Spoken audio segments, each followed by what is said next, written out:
I did want to do something a little different with this level. I wanted it to be more open world feel, and that there was something blocking your progress, so it did encourage people to look closely and see how to unlock this blocked way. And I do like just walking around this level and listening to the beautiful music by Josh Kramer. His work really sets the mood for the whole game.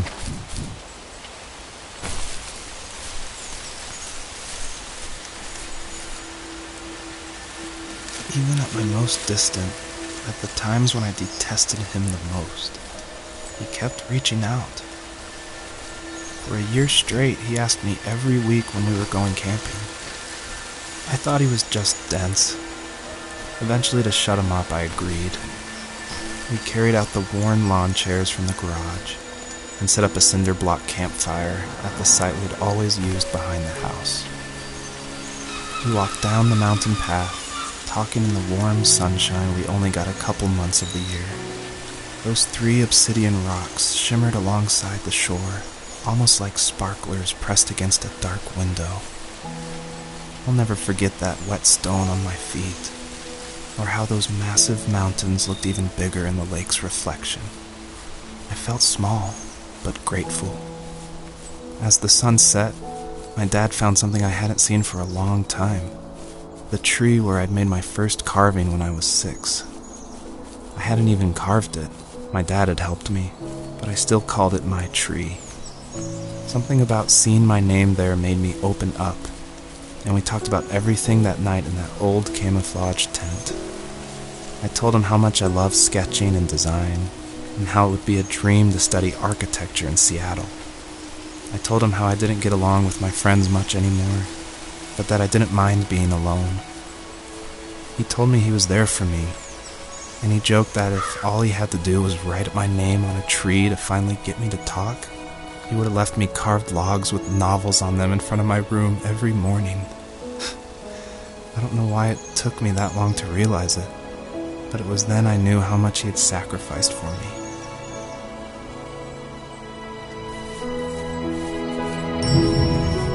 Earlier I said I just love going through video games and exploring, like looking at every nook and cranny and just trying to find little details.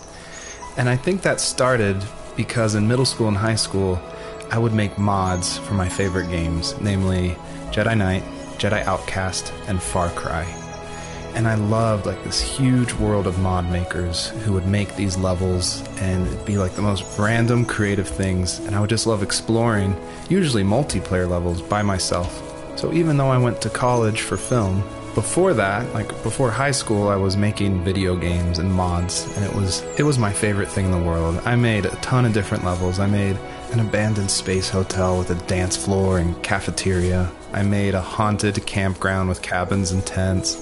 I made this whole city with like the first ever day-night cycle with running showers and stuff in the hotel and the apartment buildings. And I just loved making those mods, and I think that carries over to my game, The First Tree, and also the one before that, Home is Where One Starts, which is it's exploration. You're just looking around and appreciating the details.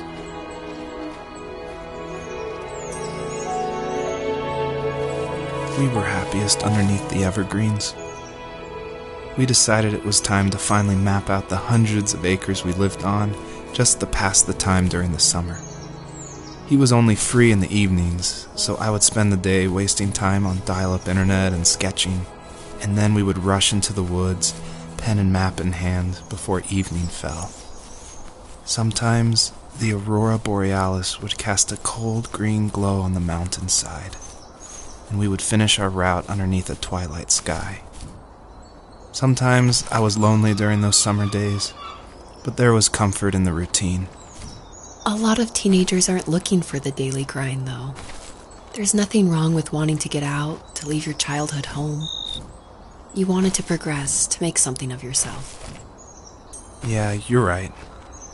That house. I'm sure it's the same as how I left it. But then why does it feel so different?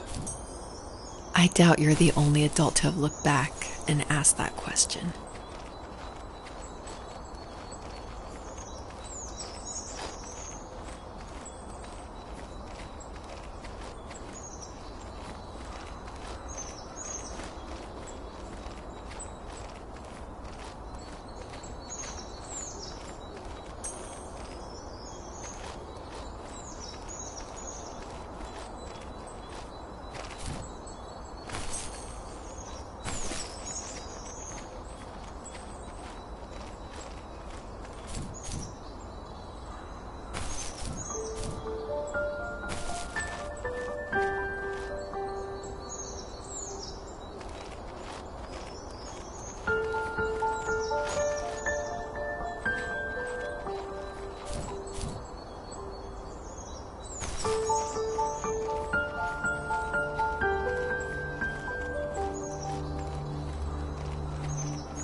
My dad built a lot of stuff in his free time. If he wasn't watching fly fishing or reading Tom Clancy novels, he was carving something. He made tons of birdhouses. Not that he was into bird watching, but I think he really missed working and adding on to the home. If he couldn't afford the time to build onto our own house, he would have to settle with watching birds move into their little homes. We kept an old mattress in the bed of that ugly yellow truck, so we would drive it deep into the woods and then watch the birds fly into their houses while the sun set. Usually it was accompanied by venison jerky or a cold Coke, but not a lot of talking, which is how we both liked it.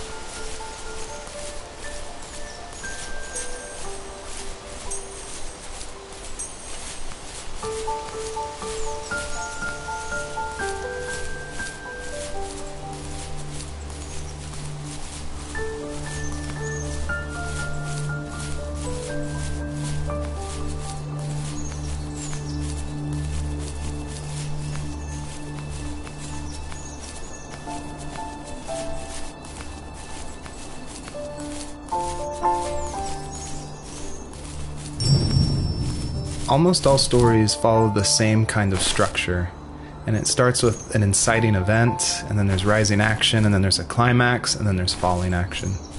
And it's actually really difficult to make an interesting story where you only hear these two people talking, and it's spoken through a dream that's already happened, and the most of the action is about this animal that isn't directly related to this couple at all. So I don't know what I was thinking, but my hope was that it would create some interesting things and connections that I didn't see before. And that was kind of the whole exercise of making the first tree.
Property, there were old abandoned pieces of a shed and car long left unused. I used to ask him all the time who those people were that left all this junk, and I'm sure he got so tired of hearing it that he made up some elaborate stories how a brown bear ate them and haunted the woods afterwards. What's funny is I think it made those people seem more real, growing up thinking they were still hanging out like they couldn't say goodbye. I used to tell my friends how I could swear I saw spirits move near the water, and that always freaked them out. I guess it didn't bother me, because the way I saw it, they were normal people with old cars and sheds, just trying to figure out how to survive and be happy in the middle of nowhere. It was a cool thought that they didn't want to leave, but you know, I was a weird kid. Well, you had good company since those ghosts liked living in a place where they were brutally devoured.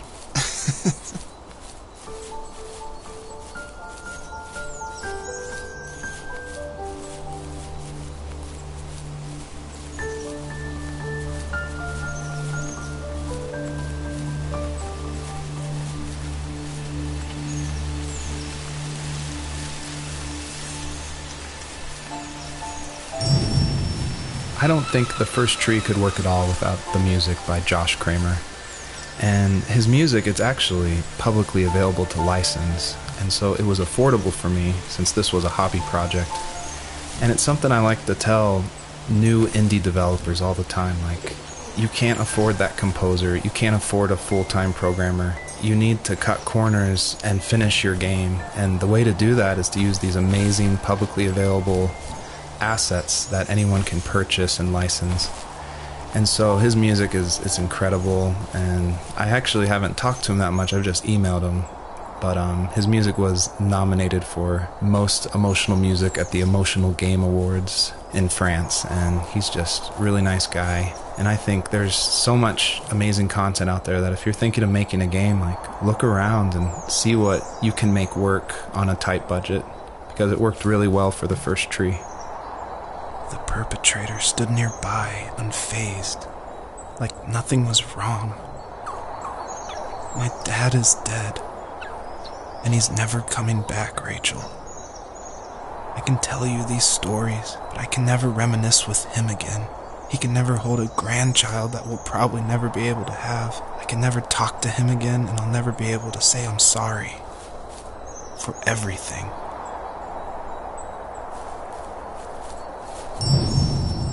It was really important to me that the wolf in this story that takes the fox's cubs, that it wasn't explained at all. Like, it's just this entity that's in the background.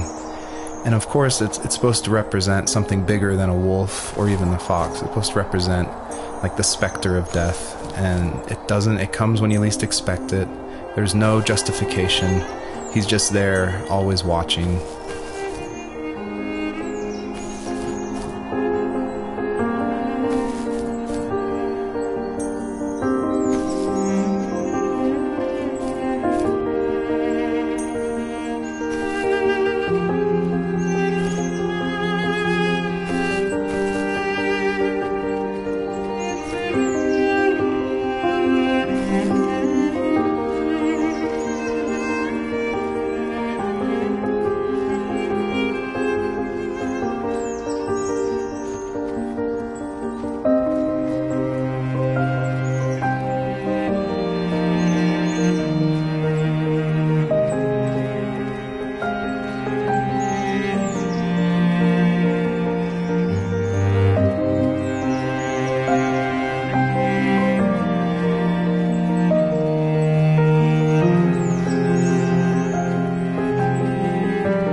Hello, my name is Elise Whaley, and I was the voice actress for Rachel. I'm also David's wife, so that was convenient for working together.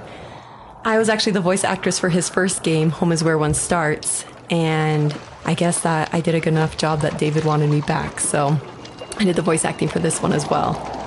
David definitely coached me through it because I'm pretty inexperienced when it comes to that. Home is Where One Starts was my first time ever doing voice acting of any kind. And we watched a lot of trailers of movies we liked to get the voice right of female leads who were talking in the trailer and try to mimic that and bring that into the game so that had the right kind of feel and the right kind of atmosphere for the voice. My character actually is the same character from Home is Where One Starts. If you've played that game, you probably connected that together. And this is her probably about 15 years later, maybe 20 years later in this game. I was happy to revisit the character of Rachel. We kind of leave her in an ambiguous spot in Home is Where One Starts. It definitely ends on a hopeful note, but there's not a lot of details. And in this game, you see that she's able to move on through a lot of her issues that she had from her abusive home and be able to start her own family and start a new cycle without that abuse, which I think is really inspiring. Joseph, you can't go to sleep feeling like this. I'm sorry for everything, and I know you need space, but I'm here for you. You don't need to feel so lost.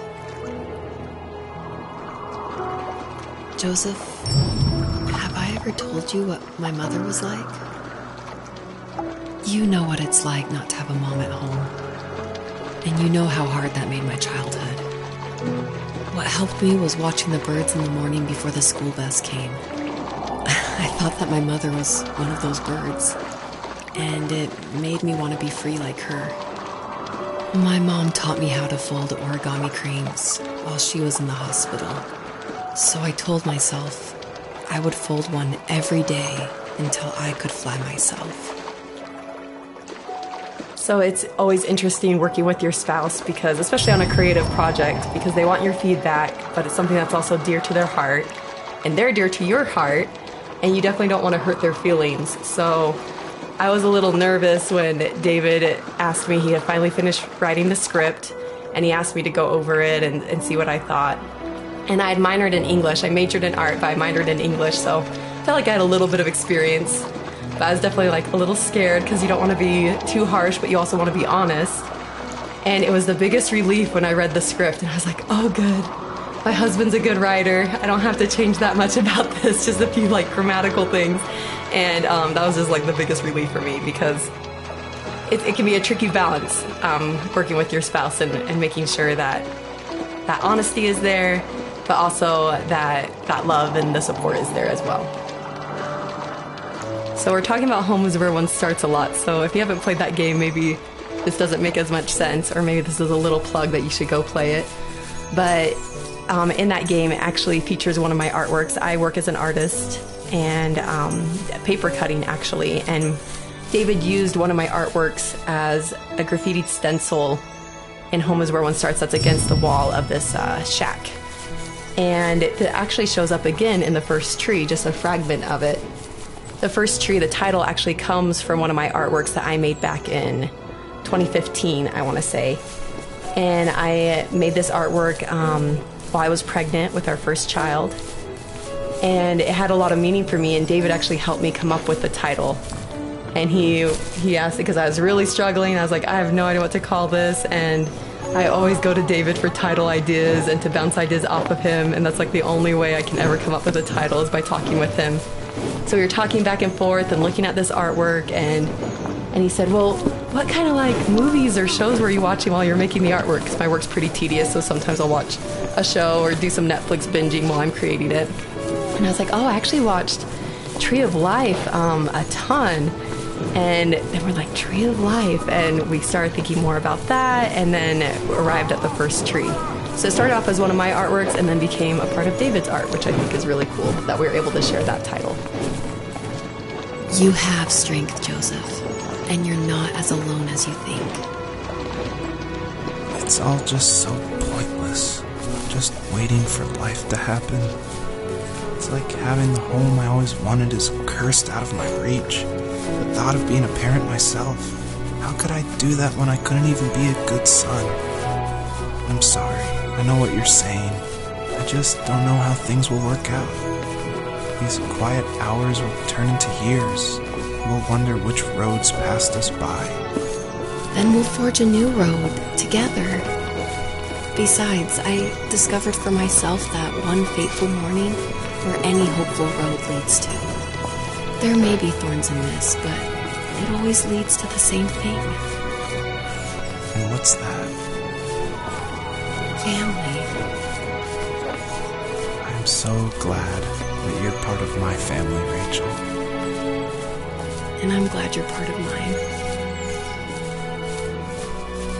A question I get a lot is why a fox? And it ties into just how important family is for me. And Fox is actually a family name from my wife's side, from Elise. And she always heard about the legacy of the Fox family. And because of that, growing up, it was her favorite animal. She even made these 2 wooden foxes for our wedding cake toppers. So I thought it would be cool to have that animal in the game while these 2 people are having this conversation in the middle of the night.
The fox knew her last cub would be waiting for her at the first tree.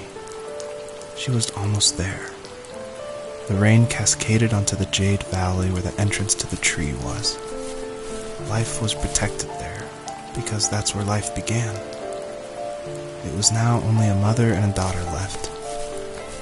Items from my life still dotted the ground as she moved closer to her destination and destiny.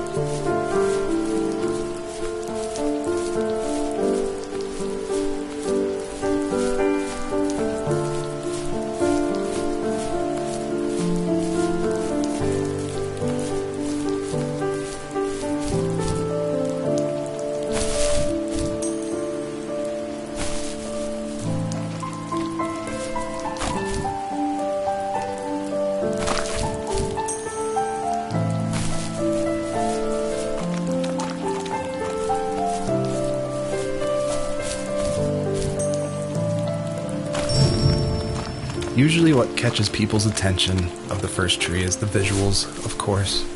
And I was inspired by a lot of people making these levels. The second level is inspired by just these beautiful autumn photos of a real forest. And this level, the Jade Valley, is inspired by the artwork of Heather Penn, who did the Overland games. I just love those greens with a lot of gray in it. I love the strong vignettes in the corners of the frame. And of course, this environment pack was made by the very talented Swedish designer Mikael Gustafsson. And of course, his initial designs inspired me, and I was able to build off of that. And I'm really grateful that he allowed his environment pack to be made publicly available.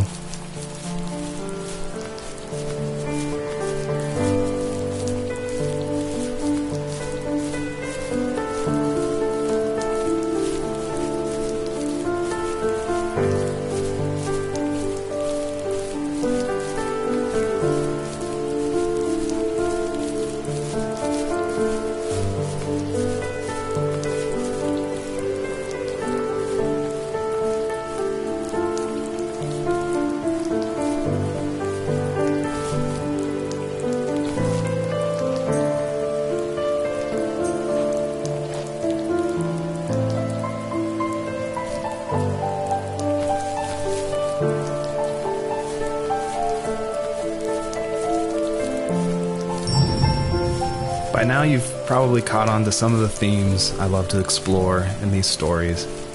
And the big one is of this tree, the first tree on Earth. And a lot of people have asked me, what does that mean? Why a tree? And basically it boils down to this delicate balance between nature and its relationship with life and death.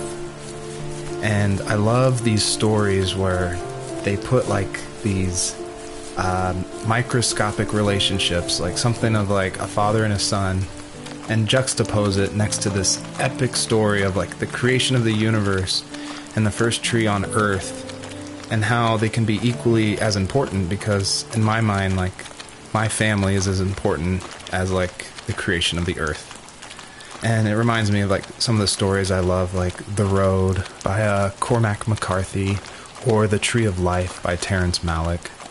Basically, I wanted to make sure the player felt that there was a higher power than themselves, and that there was something watching over them as they went through this story.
Was that the last time you talked to him? No, I called on holidays, and he would call on my birthday. I guess we acted like nothing ever happened, which was stupid. Didn't want to ask about his lumberyard, and I'm sure he didn't want to ask about my job search. I never went back and visited. I think the last conversation we had was about what movies we had seen and what exactly a best boy is in the credits. I thought he would be here so much longer.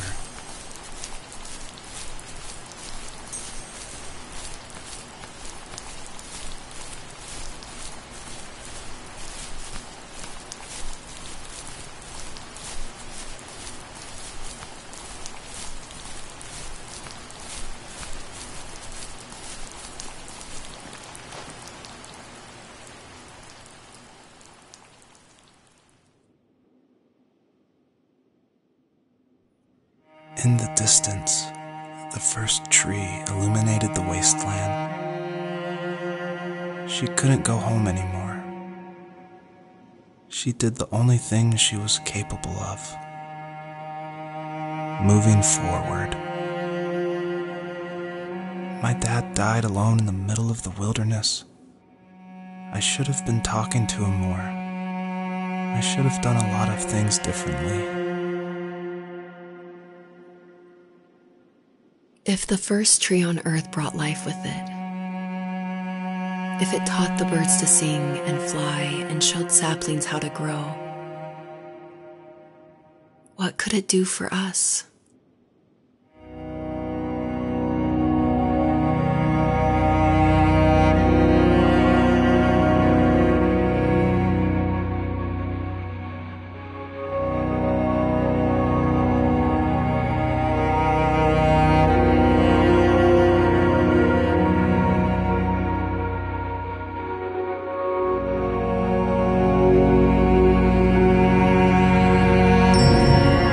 Obviously, there's a really emotional part, but I'm going to talk through it anyway. A lot of people correctly identify that Journey was like a huge inspiration for the first tree. And this part, it is like a callback to that part where you're climbing up the mountain with your friend you don't know, and it just gets snowier and snowier, and you just keep going, and then eventually you collapse. And that part, that made a huge impact on me. And I don't even own a PlayStation 3 or 4. I rented a PlayStation from like a rent-a-center right after completing Home is Where One Starts, just because I'd heard so much about it. And everyone was right. It was a very impactful game, and it definitely inspired the first tree. There was a letter I received yesterday from a name I didn't recognize, with a quote I can't stop thinking about. Death is not the opposite of life, but a part of it. More and more, I'm realizing one important truth. Each of us have our own journey to the first tree. But sometimes I'm not sure I'm ready to take that first step.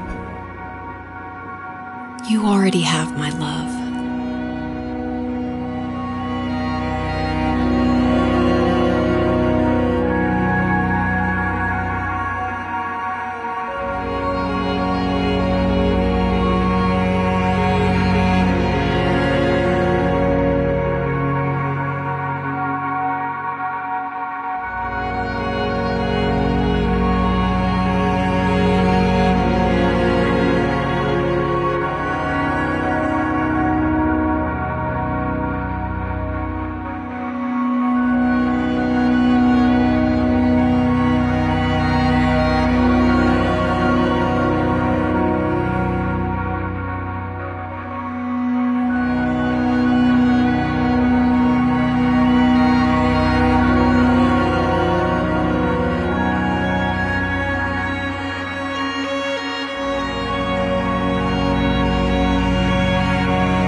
her journey was over. But I have no idea. It was only a dream, a distraction from tomorrow. I don't think dreams normally bring back to memory so many important feelings. Maybe it was just a dream, but it was also a gift. Yeah, I suppose. But tomorrow we're getting on a plane to the last place on Earth I want to be. The only person that would have made the trip worth it is gone. You're going to see him and be with him one last time before you say goodbye. I have one last quote for you by Emerson, sealed in an imaginary letter from me to you. It is the secret of the world that all things subsist and do not die, but only retire a little from sight and afterward return again. Go to sleep, my love. We have a big day tomorrow, but I'll be there with you every step of the way. Thank you. Thanks for listening. Good night, Rachel. Good night, Joseph.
You're probably thinking, what is going on?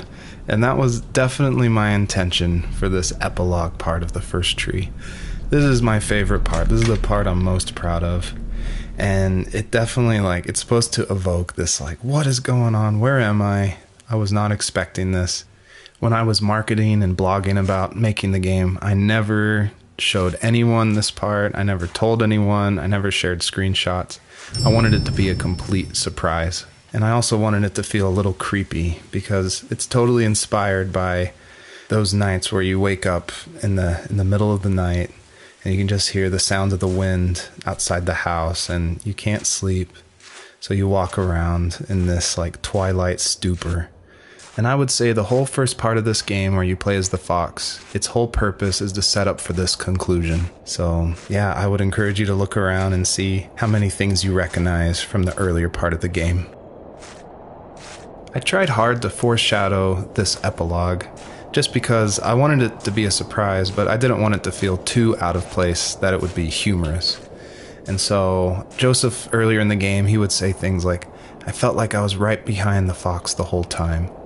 In my mind, the camera perspective acts as a metaphor for who the player is, what they're seeing, if the camera represents Joseph, or just that video game trope of having the camera follow you.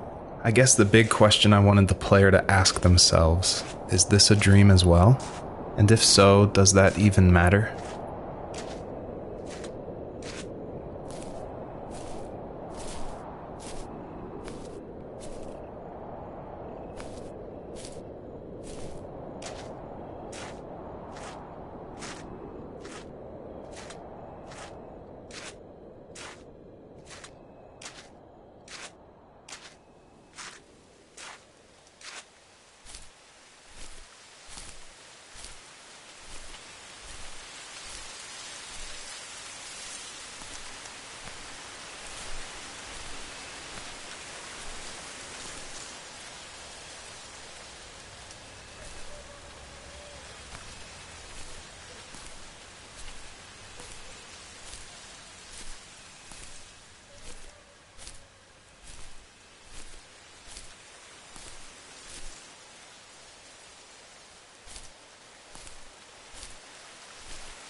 hell?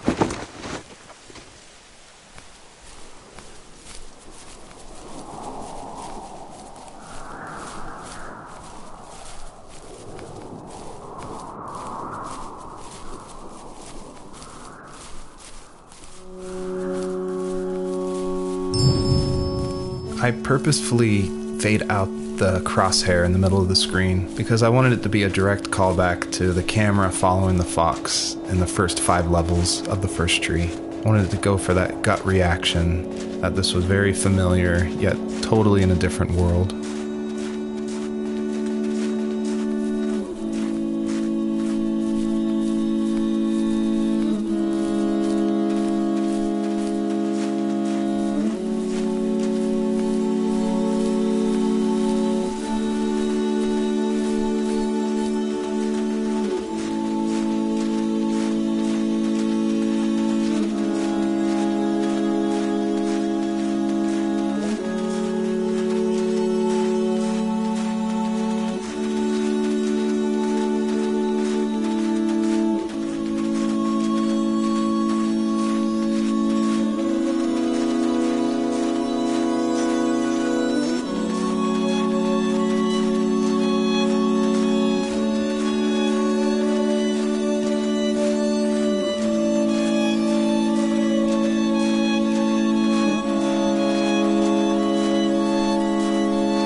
Thank you for making it to the end of my game, and I hope you enjoy the personalized message that is featured on the trunk of this tree.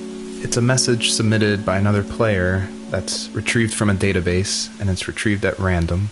And I did this because I wanted people, even if they feel alone through trials of death, that there is a community, an invisible community supporting each other. So thanks for playing.